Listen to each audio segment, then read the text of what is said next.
So now that we've talked about the different things you can find from a set of data, let's talk about different ways you can represent different sets of data. Some of these you've learned about in elementary, and some of these are going to be new.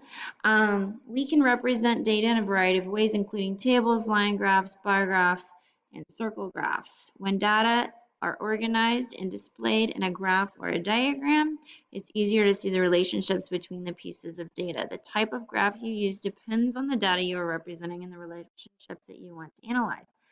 To be able to identify the most appropriate way to represent data, we must understand the advantages and disadvantages of the graph and which are better for a given situation. These notes contain some information about the types of graphs you should be comfortable using.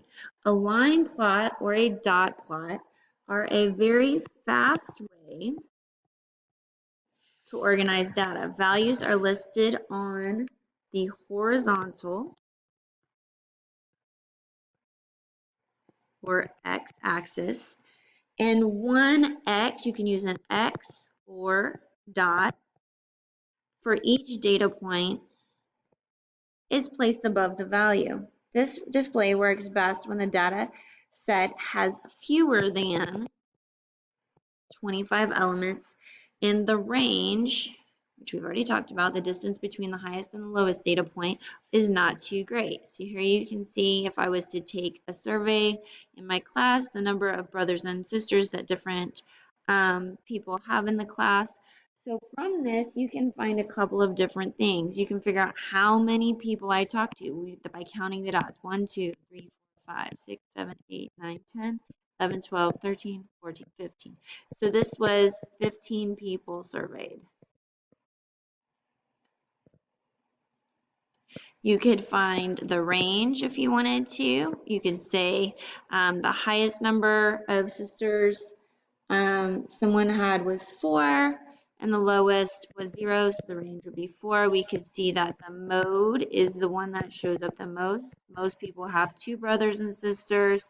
You could find the median as well by counting. So you've got 2, 2, 3, 3, so it would be 2. You could even find the IQR. You could find the mean.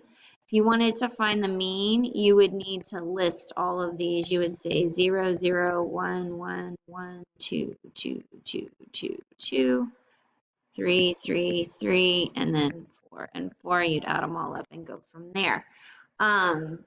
So it's a very fast way to find some data for you.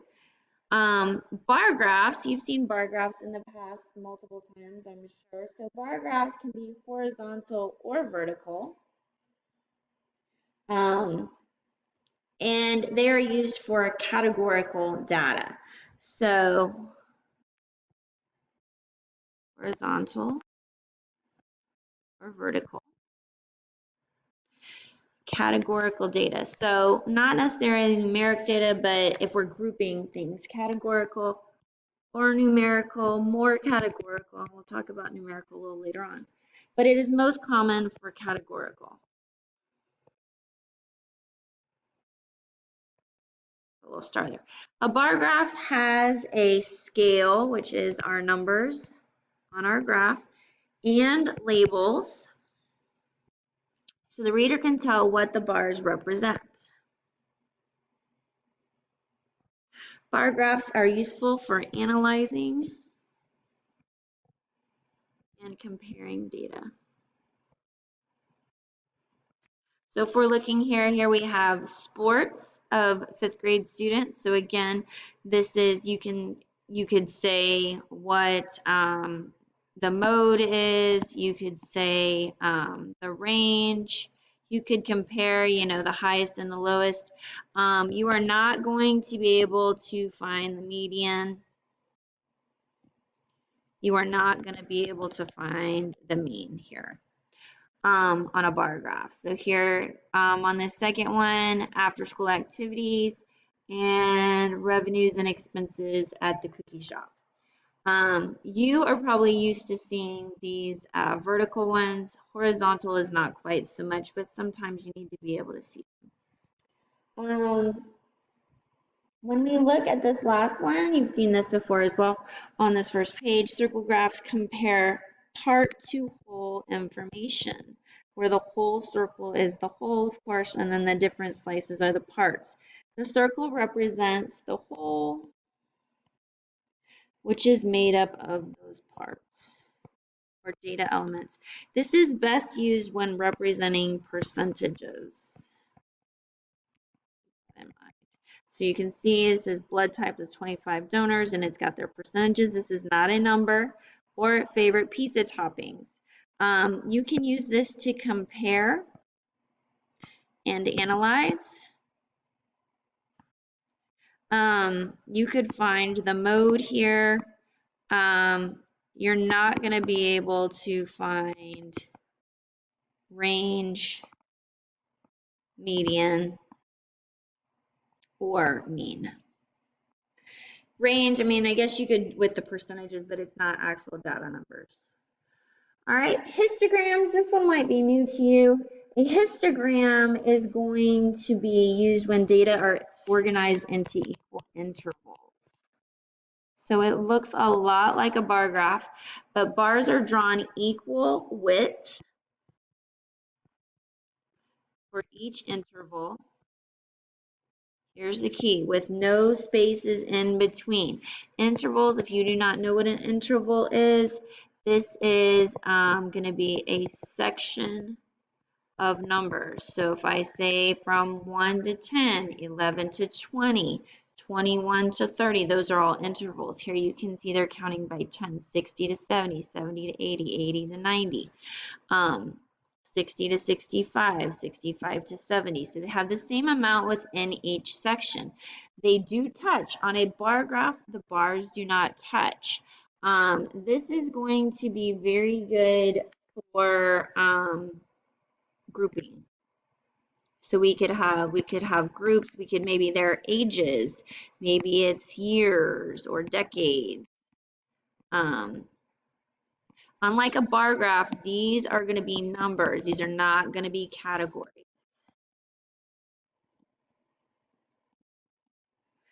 Then we have a line graph. A line graph shows points on a I cannot spell apparently, P-O-I-N-T-S. Points on a coordinate grid, and they are connected by a line, thus the term line graph. The points represent our ordered pairs. These are like what we did at the beginning of the year when we drew Snoopy, taken from data. Line graphs are useful for showing trends or changes over a period of time. That's going to be your key. So here we can say the number of push-ups, so how many push-ups you did each day of the week. This is going to be how the minimum wage increased over the years. Average daily attendance. So it is showing you by the school years. Overtime is the key there. Scatterplots are used when two measurements are made for each sample. The points on the graph are determined by two measurements in the sample. This is one of the best ways to tell if characteristics are related. We're going to talk some more about this in 7th grade and some more in 8th grade. So here you can see how many you sell and the price, your weight and your height over time. And this is your test score and hours that you watch TV. So you're looking for a pattern. Venn diagrams, you've used Venn diagrams before, are used to show how many pieces of data a certain property have a certain property in common. So you're looking for that overlap. The data in each Venn diagram shows how many values fall within each category. So you have a circle with one category and a circle with another category, and then where they overlap is both. So maybe it's, people that are in band and people that are in athletics. And then here would be where it's both.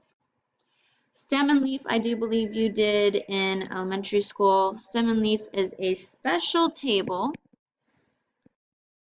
where each data value is split into stem, which is going to be our first digit or digits, and a leaf, usually the last digit. So you always, always, always have to have a key. So this tells you 7/2 represents 72%. And we could see here that we have 2 72s, 74, 75, 76, 81, 84. So this is our this is our tens place, and this is our ones place. So you would repeat this tens digit. I have a couple of examples for you on the check for understanding that I'd like you to look at and see if you can't figure out which graph would match the situation best. If you need to draw a picture of it, that may be helpful.